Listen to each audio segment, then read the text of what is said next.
Hello, bachcho. Let's read this question. So this question says a tuning fork vibrates 6,000 times in 60 seconds.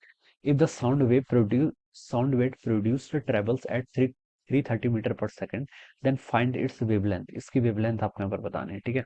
तो देखिए बच्चों, इस question का की कॉन्सेप्ट आप क्या लिख सकते हैं. The key concept of this question आपको यहाँ पर वेवलेंथ कैलकुलेट करके बतानी है, ठीक है. तो यहाँ पर ना इस क्वेश्चन का की कॉन्सेप्ट आप साउंड वेव्स लिख सकते हैं या फिर basic properties of sound waves भी लिख सकते हैं, ठीक है. ये आइडिया जो हम यूज करेंगे ये आपका वेव्स का बेसिक आइडिया है, ठीक है. बोला गया देखिए a tuning fork vibrates 6,000 times in 60 second, ठीक है. यानी कि देखिए बच्चों, 60 सेकंड में ये कितनी बार वाइब्रेट कर रहा है. 60 सेकंड में ये आपका 6,000 टाइम्स क्या कर रहा है, वाइब्रेट कर रहा है, ठीक है. अब बच्चों देखिए, यहाँ से इस चीज से हमें किस चीज की हिंट मिली है. इस चीज से हमें फ्रीक्वेंसी की हिंट मिली है. टाइम गिवन है, ठीक है. टाइम क्या होता है देखिए, फ्रीक्वेंसी होती है आपका टाइम का इनवर्स, ठीक है. फ्रीक्वेंसी को कैसे डिफाइन करते हैं, 1 ओवर टाइम पीरियड, ठीक है, ये होता है. अब 60 सेकंड में देखिए 6,000 टाइम्स क्या कर रहा है आपका, वाइब्रेट कर रहा है. इसका मतलब आप बता सकते हैं कि एक सेकंड में ये कितना वाइब्रेट करेगा.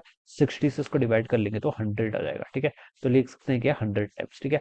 और number of oscillation in 1 second, इसी को हम क्या बोलते हैं, आपका फ्रीक्वेंसी बोलते हैं, ठीक है. क्या लिख सकते हैं देखिए इसके डेफिनेशन में, नंबर ऑफ ऑसिलेशन या फिर नंबर ऑफ वाइब्रेशन, ठीक है. क्या लिख सकते हैं, number of vibration in 1 second. This is called the frequency, ठीक है. इसे हम क्या बोलते हैं, आपका फ्रीक्वेंसी बोलते हैं. टाइम पीरियड क्या होता है, एक वाइब्रेशन या फिर ऑसिलेशन को कंप्लीट करने में कितना टाइम लग रहा है उसे टाइम पीरियड बोलते हैं.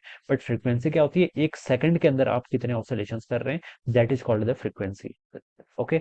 एक सेकंड के अंदर जितने आप वाइब्रेशन कर रहे हैं. तो यहाँ पर देखिए क्वेश्चन में मेंशन है एक सेकंड के अंदर आपका 100 टाइम्स ऑसिलेट कर रहा है. That means we have given the frequency, and frequency is 100, ठीक है. 100 के इक्वल आ जाएगी, ठीक है. सेकंड का उल्टा क्या होता है आपका, इनवर्स, यानी कि हर्ज. सेकंड इनवर्स लिख सकते हैं या फिर क्या लिख सकते हैं, हर्ज लिख सकते हैं. ऑलराइट. अब आगे स्टडी करते हैं. If the sound wave produced travelled, sound wave की देखिए जो आपकी प्रोड्यूस हो रही है उसकी आपको स्पीड गिवन कर रखी है. स्पीड देखिए कितनी गिवन है, 330 मीटर पर सेकंड के equal. Alright. Then find its wavelength, आपको यहाँ पर वेवलेंथ बतानी है. अब बच्चों देखिए, हमें पता है वेलोसिटी को हम ऑलवेज का लिखते हैं फ्रीक्वेंसी इनटू वेवलेंथ के इक्वल होता है. This is true for all kind of waves, ठीक है. ये हर वेव्स के लिए ट्रू है, ठीक है. वेलोसिटी आपको गिवन है, आपको फाइंड आउट क्या करना है, वेवलेंथ. तो आप यहाँ से लिख सकते हैं wavelength is equal to velocity divided by frequency. Velocity कितनी है बच्चों, वेलोसिटी या फिर स्पीड बोल दीजिए, 330 metre per second divided by frequency. Frequency आपने कैलकुलेट किया अभी ऊपर, यह देखिए आपकी कितनी, 100 के इक्वल है. तो यहाँ से हम इसको कैलकुलेट करेंगे तो आपका कितना रहेगा, 3.3, ठीक है. वेवलेंथ की डायमेंशंस क्या होती है, डिस्टेंस की, तो उसकी यूनिट क्या होगी आपकी, मीटर में, क्योंकि हमने पूरा क्वेश्चन को ऐसा सिस्टम में सॉल्व किया है.